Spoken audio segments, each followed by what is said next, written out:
जय हिंद मेरे प्यारे दोस्तों। मैं एस दांगी आपका बहुत बहुत स्वागत करता हूँ यस दांगी यूट्यूब चैनल पर।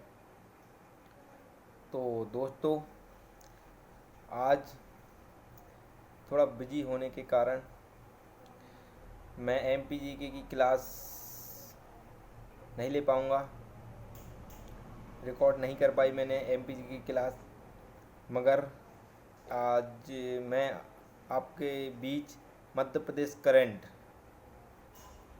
जो हमारी रेगुलर कंटिन्यू चल रही है एमपी करंट, तो आज फिर वो आपको एमपीजीके के क्लास के टाइम मगर मैं एमपीजीके की क्लास लेकर आया हूँ।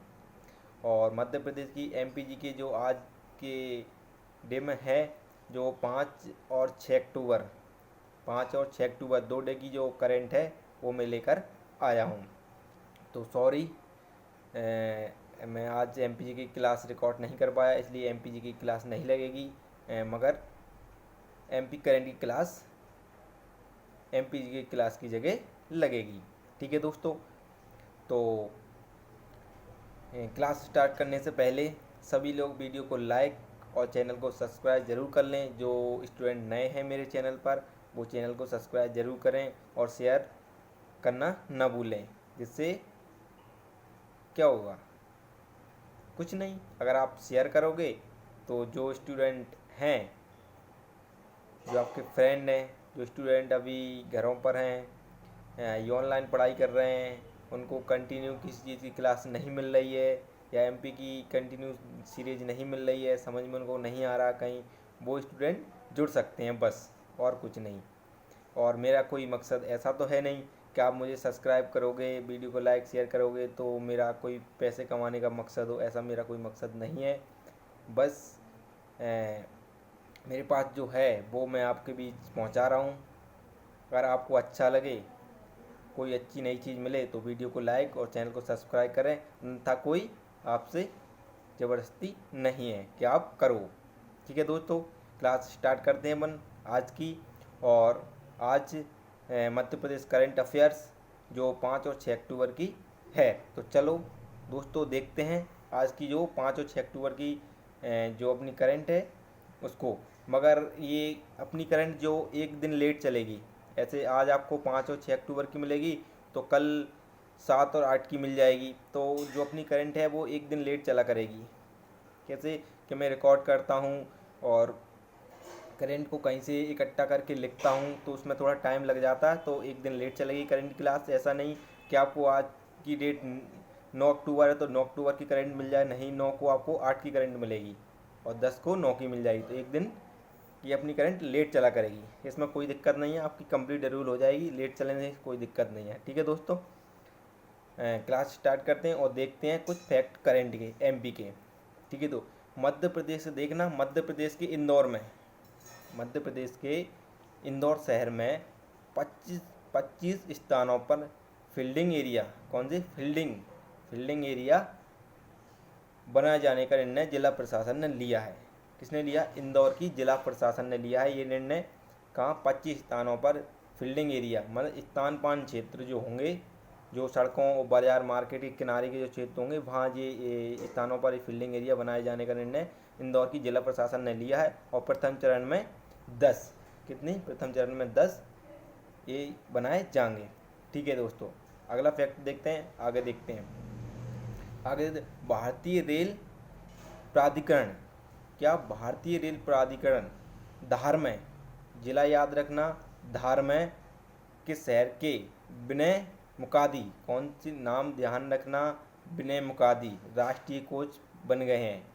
क्या बन गए? जो धार के हैं, जो भारतीय खेल प्राधिकरण धार में, भारतीय रेल प्राधिकरण का जो संस्थान है धार में, और धार के शहर, धार जिले के ही वो हैं, कौन? विनय मुकादी, जो राष्ट्रीय कोच बन गए हैं। क्या बन गए हैं जी? राष्ट्रीय कोच। ध्यान रखना, आईएमपी लगा लेना इस पर, आईएमपी लगा लेना कि बहुत इंपॉर्टेंट है, विनय मुकादी। और राष्ट्रीय कोच बनने वाले धार एवं मध्य प्रदेश के पहले खिलाड़ी हैं। बहुत इंपॉर्टेंट फैक्ट है, इस पर आईएमपी लगा ली। मोस्ट एग्जाम में कहीं ना कहीं आपको मध्य प्रदेश के एग्जाम आप देने बैठोगे तो करंट से एक क्वेश्चन आपको 101% मिलेगा, क्योंकि भारतीय रेल प्राधिकरण के धार के शहर के बिना मुकादी राष्ट्रीय कोच बन गए हैं।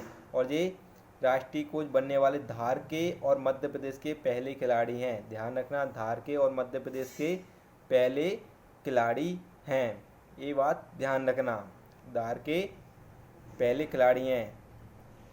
ठीक है दोस्तों, धार के ये पहले खिलाड़ी हैं बिना मुकादी, ध्यान रखना इस चीज़ को। आगे देखते हैं national sports times, national sports times NST IMP, इस पर भी मैंने पहले ही लगा के रखा है, एक बार आप भी लगा लें। National sports times, Madhya Pradesh धार जिले के बैडमिंटन खिलाड़ी, मध्य प्रदेश के धार जिले के कौन से बैडमिंटन खिलाड़ी, ये कौन है? यश रायकवार, यश रायकवार हैं। ये शायद आपको रायकवार है, ये माँ सा लग रहा होगा, थोड़ा लिखने में मिस्टेक हो गई है, तो कोई दिक्कत नहीं है, ये रायकवार हैं। कौन से? यश रायकवार, यश रायकवार को इससे सम्मानित किया जाएगा। National sport times NST award, NST award जिसको शॉर्ट फॉर्म है NST अवार्ड, जो किसको? धार जिले के बैडमिंटन खिलाड़ी यश रायकवार को सम्मानित किया जाएगा। 11 अक्टूबर को भोपाल में 25वें अवार्ड समारोह में से इनको इससे सम्मान से नवाजा जाएगा। कहाँ पर? ध्यान रखना, कहाँ पर? भोपाल में 11 अक्टूबर को 25वें अवार्ड समारोह में, ठीक है, इनको इस सम्मान से नवाजा जाएगा। इससे पहले 2 खिलाड़ियों को, ठीक है ना, इनसे पहले 2 खिलाड़ियों को यह सम्मान मिल चुका है। और 2018 में प्रियांशु राजावत, ध्यान रखना, प्रियांशु राजावत वर्तमान में एकलव्य अवार्ड के लिए चयन हुआ है इनका। वर्तमान में प्रियांशु जो राजावत हैं, इनको 2018 में इस सम्मान से सम्मानित किया गया है, और वर्तमान में इनको एकलव्य अवार्ड के लिए इनका चयन हुआ है। और 2017 में सुधीर वर्मा, 2017 में सुधीर वर्मा को भी ये सम्मान मिल चुका है, जो बैडमिंटन कोच हैं। ये क्या है? मध्य प्रदेश में बैडमिंटन कोच हैं, ठीक है, मध्य प्रदेश में ये बैडमिंटन कोच हैं, इनको भी ये सम्मान मिल चुका है। कौन सा? नेशनल स्पोर्ट टाइम्स NST, ये सम्मान इनको मिल चुका है। कौन कौन को मिल चुका है? अब मध्य प्रदेश में 3 खिलाड़ियों को। तीसरे खिलाड़ी कौन से हैं? तो ये यश रायकवार हैं तीसरे खिलाड़ी, और दूसरे कौन थे? प्रियांशु राजावत, और तीसरे कौन से हैं? सुधीर वर्मा, जिन्हें 2017 में मिला था, जिन्हें 2018 में मिला है, और जिन्हें 2020 में मिला। तो 3 खिलाड़ियों को ये सम्मान मिल चुका है, और वो 3 खिलाड़ी आपके सामने, इनको नोट कर लेना, IMP लगा लेना। बहुत मोस्ट इम्पोर्टेंट ये फैक्ट है आपके एग्जाम के हिसाब से, बहुत इम्पोर्टेंट करंट है मध्य प्रदेश की, ठीक है दोस्तों। Walk for Narmada, walk for Narmada, walk for Narmada जो अभियान है, ये 68 गांवों में चलाया जा रहा है। नर्मदा के किनारे हरा भरा रखने के लिए, नर्मदा के जो किनारे हैं उनको हरा भरा रखने के लिए ये अभियान चलाया जा रहा है। ये अभियान कोई गवर्नमेंट अभियान नहीं है, ये प्राइवेट कंपनी चला रही है, ध्यान रखना।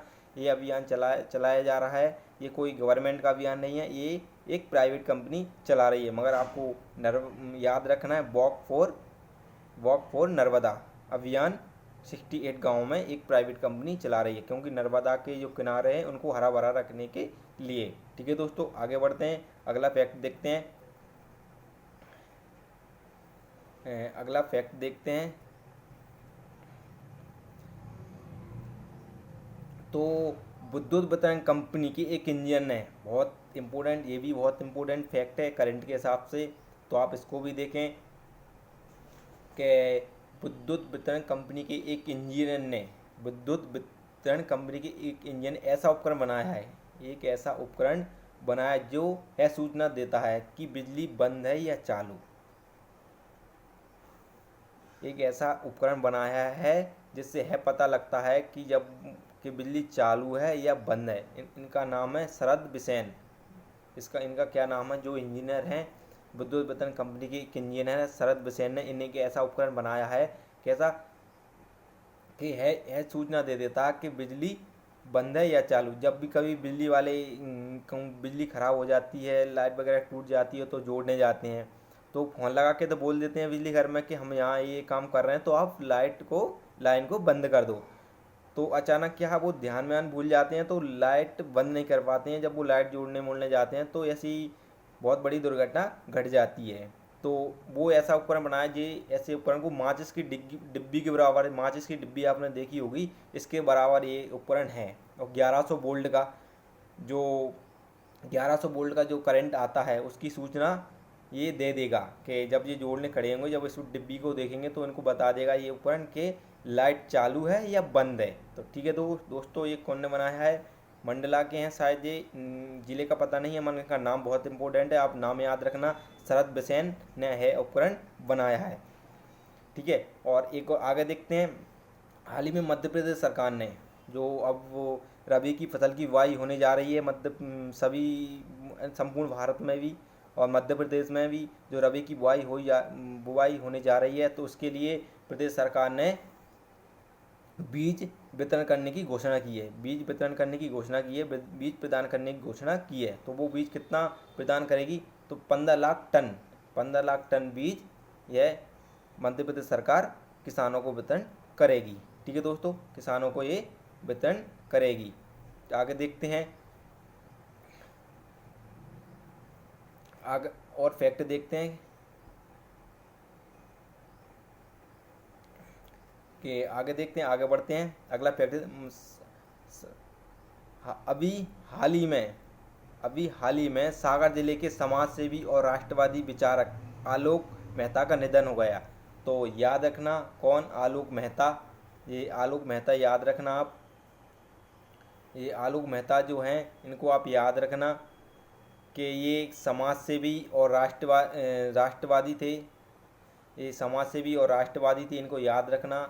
एग्जाम में अक्सर पूछ लिया जाता है, जो जिले पूछ लिया जाता है। जो आलोक मेहता जो हैं ये समाजसेवी राष्ट्रवादी थे। ये किस जिले से, इनका संबंध किस जिले से है?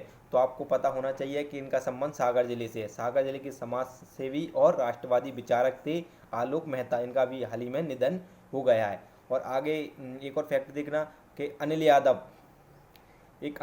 यादव भी हैं, जिनका पत्रकार समाजसेवी और पर्यावरण के क्षेत्र में कार्यरत थे। ये इनका भी अभी हाल ही में निधन हो गया। उनका संबंध किस जिले से था? विदिशा जिले से। ध्यान रखना, अनिल यादव जो हैं इनका संबंध विदिशा जिले से था, और आलोक मेहता जो है इनका संबंध सागर जिले से था। ये पत्रकार समाजसेवी और पर्यावरण के क्षेत्र में कार्यरत थे, और ये राष्ट्रवादी और समाजसेवी ये भी थे। ठीक है दोस्तों, आगे बढ़ते हैं। RUCO योजना कौन सी योजना है? RUCO योजना, ये योजना मध्य प्रदेश सरकार द्वारा चालू की गई है। कौन के द्वारा चालू की गई है? ये मध्य प्रदेश सरकार द्वारा ये योजना चालू की गई है। मध्य प्रदेश सरकार के द्वारा ये योजना को प्रारंभ किया गया है। रियूज्ड ऑफ कुकिंग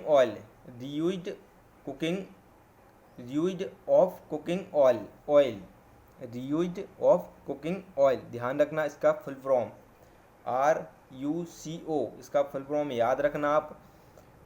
तो इसके तहत ऐसा तेल बायोडीजल निर्माता और एवं द्वारा खाद्य कारोबारी से खरीदा जाएगा। जो खाद्य कारोबारी होते हैं इनसे ये ऑयल खरीदा जाएगा। जैसा कि आप देखते हैं कि आप कभी बाज़ार में जाते हैं या अपने घर को यूज कर ले, आप जब भी घर में कभी पूड़ी मुड़ी बनाते हो, जो तेल बचता है आप उनको दोबारा यूज में ले लेते हो, और डॉक्टर के हिसाब से जो तेल एक बार यूज हो जाता है वो ख़राब हो जाता है। मगर भारतीय संस्कृति में ऐसी चली आ रही है कि घरों में सभी लोग अपने हिसाब से जो तेल बचता है, तेल पुड़ी मुड़ी निकालने के बाद उसको बचा के रख लेते हैं और बाद में यूज कर लेते हैं। मगर ये गलत है, क्योंकि वो तेल एक बार यूज होने के बाद ख़राब हो जाता है। और जैसा ही आप बाहर जाते हो, समोसे वाले के पास जाते हो, तो वो एक ही तेल में बार बार इसको यूज करते रहते हैं, तो वो तेल ख़राब हो जाता है। तो ऐसे तेल को ये कारोबारी द्वारा इनको ख़रीदा जाएगा, और जो तेल खरीदेंगे उसकी कीमत सरकार कितने रुपए किलो देगी? 30 रुपये केजी के हिसाब से वो खरीदेगी। और इस तेल से कोई घातक बीमारी हो जाती, जैसे कैंसर जैसी बीमारी होने का खतरा पैदा हो जाता है ऐसे तेल से, जो अपन बार बार यूज करते हैं। तो ध्यान रखना आज से ये सूचना आप तक पहुंच रही है, तो आप इसका यूज करना कि ऐसे तेल को बार बार यूज ना करें। एक बार यूज करने के लिमिट में ही डालें, जितना यूज होना है इतना ही डालें, ज़्यादा तेल यूज में ना डालें। ठीक है दोस्तों, आगे बढ़ते हैं, अगली खबर देखते हैं। अभी हाल ही में महेश नैनवानी, कौन है ये? महेश नैनवानी, जो भोपाल से हैं, इनका निधन हो गया है। ध्यान रखना, इनका निधन हो गया है। महेश नैनवानी जो भोपाल से हैं भोपाल से इनका संबंध है, तो इनका भी हाल ही में निधन हो गया है। उनने अपनी एक साहित्यकार थे, ये ध्यान रखना। ये कौन थे? साहित्यकार थे। तो एग्ज़ाम के हिसाब से एग्ज़ाम में ऐसा क्वेश्चन आ सकता है कि अभी हाल ही में महेश नैनवानी का निधन हुआ है, उनका संबंध किस क्षेत्र से था? तो उनका तुमको पता होना चाहिए, इनका संबंध भोपाल जिले से था, मगर ये साहित्यकार भी थे, साहित्यकार थे। ये कौन से क्षेत्र से संबंधित था? साहित्यकार। क्या थे? तो साहित्यकार थे। उन्होंने अपनी एक पुस्तक ली है सोयाबीन, इन्होंने अपनी एक पुस्तक लिखी है सोयाबीन। कौन सी पुस्तक लिखी? सोयाबीन। तो आपको सोयाबीन का जब चर्चा चल रही है तो आपको बता दूं मैं कि जो अपना राष्ट्रीय सोयाबीन अनुसंधान है वो है अपना सागर में है, वो उज्जैन में, सॉरी। जो अपना राष्ट्रीय सोयाबीन अनुसंधान है वो है अपना कहाँ पे? उज्जैन में। और अंतर्राष्ट्रीय जो सोयाबीन अनुसंधान है वो अपना इंदौर में, जहाँ पे सोयाबीन की नई नई किस्में पाई जाती हैं। कहाँ है वो? इंदौर में। जो अपना राष्ट्रीय स्तर का है वो उज्जैन में है, और अंतर्राष्ट्रीय स्तर का जो है वो है इंदौर में। और मध्य प्रदेश में ही सबसे अधिक सोयाबीन का उत्पादन होता है। मध्य प्रदेश, अगर भारत के हिसाब से देखें तो भारत में सबसे ज़्यादा सोयाबीन का उत्पादन मध्य प्रदेश में ही होता है। और वैसे अपने मध्य प्रदेश में गेहूँ सबसे ज़्यादा होता है, सोयाबीन का सेकंड स्थान है। मध्य प्रदेश में देखें तो गेहूं का प्रथम स्थान है, सोयाबीन का सेकंड स्थान है। मगर भारत में देखें कि सबसे ज़्यादा भारत में सोयाबीन कहाँ होता है, तो वो होता है मध्य प्रदेश में। और मध्य प्रदेश के दो अनुसंधान है, मैंने आपको बताया, राष्ट्रीय स्तर का उज्जैन में और अंतर्राष्ट्रीय स्तर का कहाँ पे? इंदौर में। और राष्ट्रीय स्तर का है अपना उज्जैन में। ठीक है, आगे देखें, ये भी बहुत इंपॉर्टेंट है, इस पर IMP लगा लेना। आगर मालवा के बड़ा गांव में आगर मालवा का एक गांव है बड़ा गांव में, जहाँ खुदाई में मुगल कालीन व सिंधिया कालीन चांदी एवं तांबे के सिक्के मिले हैं। ध्यान रखना, इन सिक्कों की संख्या है कितनी? 41। कितनी है? 41। ध्यान रखना, इन सिक्कों की संख्या है 41। और आगर मालवा के बड़ा गांव से एक खुदाई में मुगल कालीन और सिंधिया कालीन चांदी के सिक्के और तांबे के सिक्के मिले हैं। और जो 28 सिक्के हैं तांबे के, इनमें जीवाजीराव सिंधिया का नाम अंकित है। किनका नाम अंकित है? जो 28 सिक्के हैं उन पर जीवाजीराव सिंधिया का नाम अंकित है। और जो बाकी के 19 सिक्के हैं चांदी के, और वो मुगल कालीन, उर्दू भाषा में कुछ लिखा हुआ है, तो अनुमान लगाया जा रहा है कि ये मुगल कालीन से संबंधित थे। अब मुगल कालीन संबंधित मुगल काल की बात आई है, तो आपको मैं कुछ फैक्ट बता देता हूँ कि मुगल मध्य प्रदेश में कैसे कैसे और कहाँ कहाँ कैसे आए थे। तो बाबर जो था 1526 में, जो 1500 कुछ में शासक बना था। और 1528 में लगभग इसने 1526 27 28 29 लगातार युद्ध किए। 1528 में इसने युद्ध किया था। कहाँ? 1528 में। और ये चंदेरी के राजा थे मेदिनी राय। कौन थे? चंदेरी के राजा मेदिनी राय। और इसने इनको हराया था, बाबर ने इनको हरा दिया था। तो यहाँ पर भी मुगल कालीन आए थे, चंदेरी पर अधिकार किया था, शासन किया था, तो मेदिनी राय को हरा दिया था, तो अपन कह सकते हैं। ठीक है, और आगे देखें तो मेदिनी राय की 2 पुत्री थी, और इनका विवाह इसने बाबर के जो पुत्र थे हुमायूं कामरा, इनके साथ कर दिया था। और आगे देखें तो 1561-62, कहाँ पे? 1561-62। फिर देखें तो 1561 और 62, 1561-62 में देखें तो अकबर ने मालवा पे आक्रमण किया था। मालवा के शासक थे अपने बाज बहादुर की और रानी रूपवती की कहानी, अपने प्रेम कहानी सुनी होगी। अगर आपने कभी पढ़ी हो हिस्ट्री, तो रानी रूपवती और बाज बहादुर की प्रेम कहानी बहुत फेमस है। आप कभी हिस्ट्री पढ़ो, उनकी कहानी ज़रूर पढ़ना, बहुत फेमस है, बहुत अच्छी है, देखना, पढ़ना ज़रूर। तो यहाँ पर मैं बाज बहादुर और अकबर की सेना आदम का, अकबर का सेनापति जो था आदम का, कौन था? आदम का, 1561-62 में। और जो अकबर का सेनापति कौन था? आदम का। और यहाँ के मालवा के शासक कौन थे? बाज बहादुर। बाज तो इसने इनको यहाँ से हरा दिया था और मालवा पे अपना अधिकार कर लिया था। बाज बहादुर को हरा दिया था और मालवा पे अधिकार कर लिया था। और ये जहाँ की जो रानी थी रूपवती, उनने आत्मदाह कर लिया था। ठीक है। इसके बाद एक और आती 1658। 1658, 1658 में, कहाँ पर? 1658, कहाँ पर? 1658, ध्यान रखना। 1658 में एक धर्मत का युद्ध, जिसको उज्जैन के पास एक स्थान है, वहाँ पर ये युद्ध हुआ था। धर्मत का युद्ध, धर्मत का युद्ध हुआ था। और किसके बीच हुआ था? औरंगजेब और दारा शिकोह। ये औरंगजेब और दारा शिकोह इनके बीच हुआ था। और जो शाहजहाँ जब बीमार और अस्वस्थ था और जहाँ सत्ता की लड़ाई चल रही थी, कहाँ पर? जहाँ अपने सत्ता की सिंहासन की लड़ाई चल रही थी, जब शाहजहाँ अस्वस्थ थे, बीमार थे, और ये दो इस शाहजहाँ के पुत्र थे। कौन से? औरंगजेब और दारा शिकोह ये शाहजहाँ के पुत्र थे। और शाहजहाँ जब उस टाइम बीमार अस्वस्थ थे और सिंहासन की लड़ाई, सत्ता की लड़ाई चल रही थी, तो इन दोनों भाइयों के बीच युद्ध हुआ। कहाँ पर? उज्जैन में। और जिस उज्जैन में ये किस स्थान था, इस भूमि में जहाँ युद्ध हुआ था, उसको नाम दे दिया था धर्मत का युद्ध। किसका नाम दे दिया था? धर्मत का युद्ध। तो तो इस तरह से मुगल कालीन मध्य प्रदेश में प्रवेश हुए थे। और कहाँ का कौन कौन, इसलिए ये सिक्के मिले हैं लगभग इनका संबंध से हो सकता है। जब इन मुगल कालीन की बात चली तो मध्य प्रदेश में मुगल कालीन कुछ फैक्ट थे, वो मैं आपने शेयर किए मैंने आपके बीच। अगर आपको अच्छे लगे, वीडियो अच्छी लगी, आपको कुछ नया सीखने को मिला है, तो वीडियो को प्लीज़ लाइक और चैनल को सब्सक्राइब जरूर करें। ठीक है दोस्तों, आज की जो करंट थी 5 और 6 अक्टूबर की, मैंने आपके बीच कंप्लीट करवा दी है। और अगली करंट जो होगी 7 और 8 की, मैं कल फिर आपके बीच मॉर्निंग में मिलूँगा करंट के साथ। तो आप देखना ना भूलें मेरी भी चैनल पर, जो जब भी आपको वीडियो अपलोड हो तो आप बेल आइकन का बटन ज़रूर दबा दें, क्योंकि जब भी मेरी वीडियो चैनल पर अपलोड होगी तो आपके पास नोटिफिकेशन सबसे पहले पहुंचेगा, जिससे आपकी क्लास मिस ना हो। और फिर ठीक है दोस्तों, कल मॉर्निंग में 7 बजे एमपी करंट की क्लास फिर लगेगी, और शाम को इवनिंग में एमपीजी की क्लास लगेगी। मगर आज मैं एमपीजी की क्लास नहीं ले पाया हूँ, तो थोड़ा इसका विशेष रीज़न था कि मैं बिजी था थोड़ा, इसलिए वो रिकॉर्ड नहीं कर पाया एमपीजी की क्लास। मगर एमपी की करंट की क्लास मैंने आपको आज दे दी एमपीजी की क्लास के समय पे। कोई बात नहीं है, एक दिन हो जाता है। आगे एमपीजी की क्लास और एमपी करंट के साथ कल फिर मिलते हैं। जब तक के लिए जय हिंद।